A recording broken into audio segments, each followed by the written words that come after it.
Video शुरू करने के पहले मैं आप सभी दर्शकों का धन्यवाद करना चाहूँगा। आपके सहयोग से ही मेरा चैनल यहाँ तक पहुँचा है। मित्रों नमस्कार, मैं डॉक्टर अशोक अयोध्यावासी यूट्यूब चैनल पर आप सभी का स्वागत करता हूँ।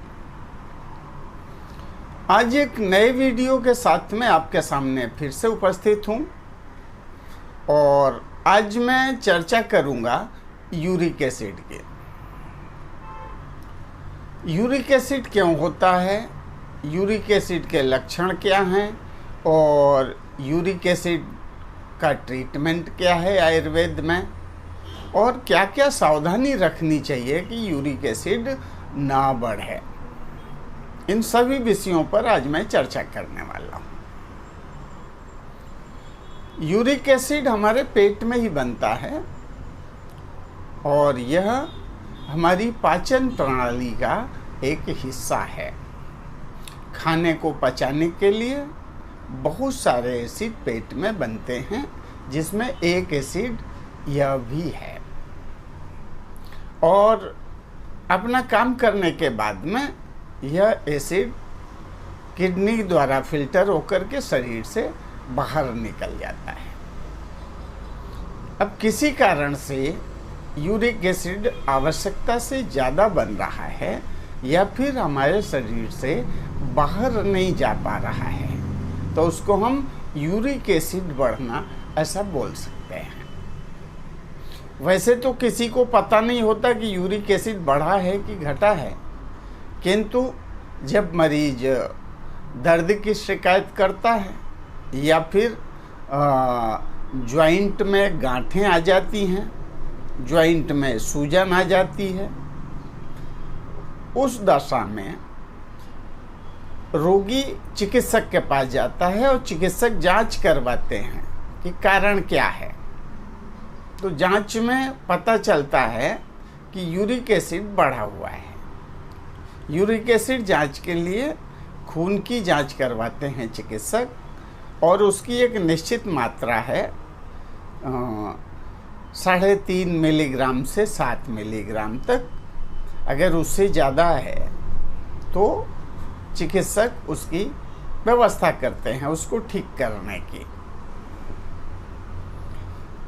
तो मैं बता दूं कि अगर आपके शरीर में दर्द हो रहा है और आपको ऐसा लगता है कि यूरिक एसिड बढ़ा हुआ है, तो जो पहली और प्रारंभिक दवा है वो है पानी। पानी आप भरपूर मात्रा में पिएं, जिससे यूरिक एसिड डाइल्यूट होकर के आपके शरीर से बाहर निकल जाएगा। दूसरा, यूरिक एसिड बढ़ाने वाली जो चीज़ें हैं उनको आप न खाएं, या तो आप अपने चिकित्सक से सलाह लेकर के जान सकते हैं कि कौन सी चीज़ों से यूरिक एसिड बढ़ता है, या फिर किसी ग्रंथ के अध्ययन के द्वारा आपको जानकारी मिल सकती है। तो जो यूरिक एसिड बढ़ाने वाली चीज़ें हैं वो खुद बता रही हैं। आप यूरिक एसिड, एसिड यानी अम्ल, अम्ल किसको बोलते हैं? जो खट्टा होता है। आयुर्वेद में आएंगे तो उसको बोलेंगे पित्त। तो अगर पित्त बढ़ाने वाली चीज़ें आप खा रहे हैं तो उससे आपका एसिड बढ़ेगा। वो चीज़ें ना खाएं, जैसे खट्टी चीज़ें ना खाएं।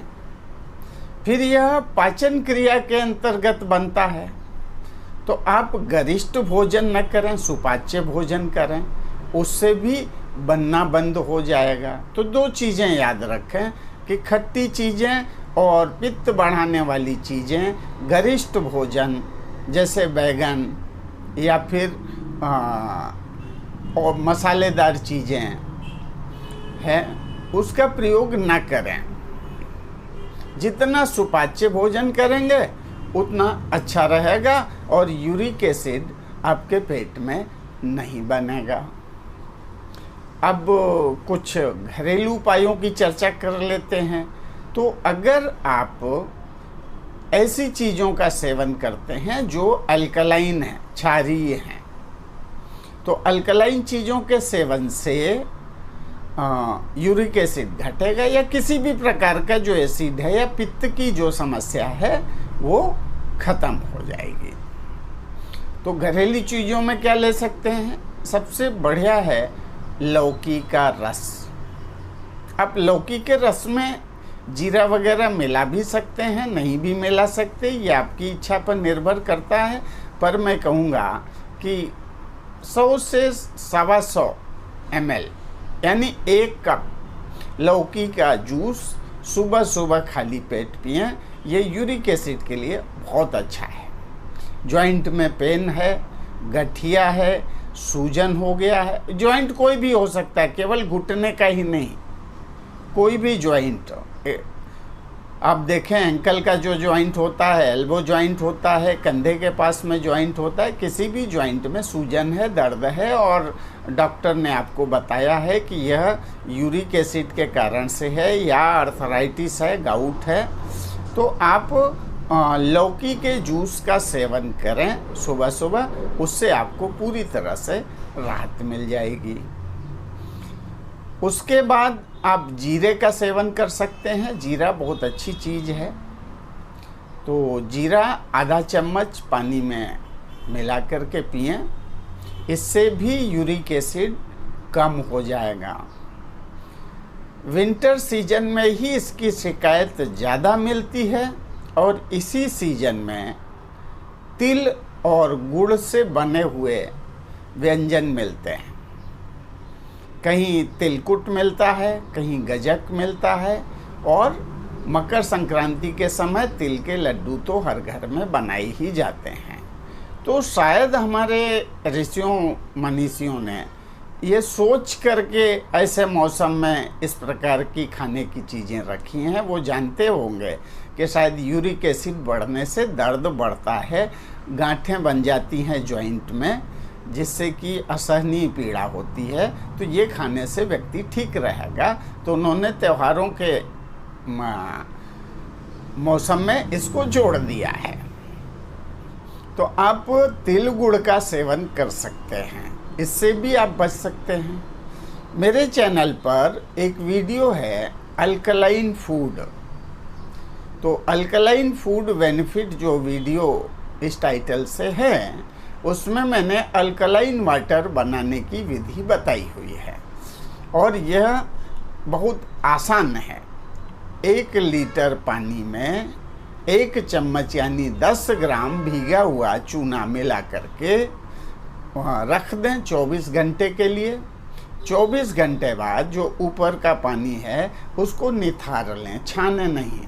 छानने की बात मैं नहीं कर रहा हूँ, उसको निथार लें, चूना नीचे ही रह जाएगा और पानी में उतना ही चूना मिक्स होगा जितना आवश्यक है, यानी जितनी जगह उसे पानी के इंट्रामोलिकुलर स्पेस के बीच में मिली है वहीं पर चूने का अणु आकर के रुका हुआ है। तो उस पानी को निकाल लें और ये अल्कलाइन वाटर है, इसको पीने के पानी के साथ में 5 से 10 ml मिला करके दिन में 2 बार लें। यूरिक एसिड की समस्या ख़त्म हो जाएगी, गठिया की समस्या ख़त्म हो जाएगी और दर्द की समस्या ख़त्म हो जाएगी। और भी बहुत सारी अल्कलाइन चीज़ें हैं जिनका सेवन करके आप यूरिक एसिड से छुटकारा पा सकते हैं। अक्सर मैं लोगों को कहता हूँ कि आप बबूल की छाल लीजिए या बबूल की फली का प्रयोग करिए। अर्जुन की छाल भी हाईली अल्कलाइन है, इसका भी प्रयोग कर सकते हैं, तो यह भी यूरिक एसिड को कम करता है। तो आपने यूरिक एसिड के बढ़ने के लक्षणों के बारे में जान लिया, कारण जान लिया कि ये कहाँ बनता है, क्यों बनता है, इसके घरेलू उपायों के बारे में आपने जान लिया और जो आयुर्वेदिक औषधियाँ हैं उसके बारे में जान लिया। मुझे लगता है कि आपको यूरिक एसिड से संबंधित जो आवश्यक जानकारी थी वो मिल गई होगी। अब मैं एक निवेदन के साथ में अपनी बात समाप्त करना चाहूँगा कि अगर मेरा वीडियो आप पहली बार देख रहे हैं तो मेरे चैनल को सब्सक्राइब करें, बेल आइकॉन को दबा करके ऑल नोटिफिकेशन सेलेक्ट करें, जिससे मेरे वीडियोज आप तक तुरंत पहुँचते रहें।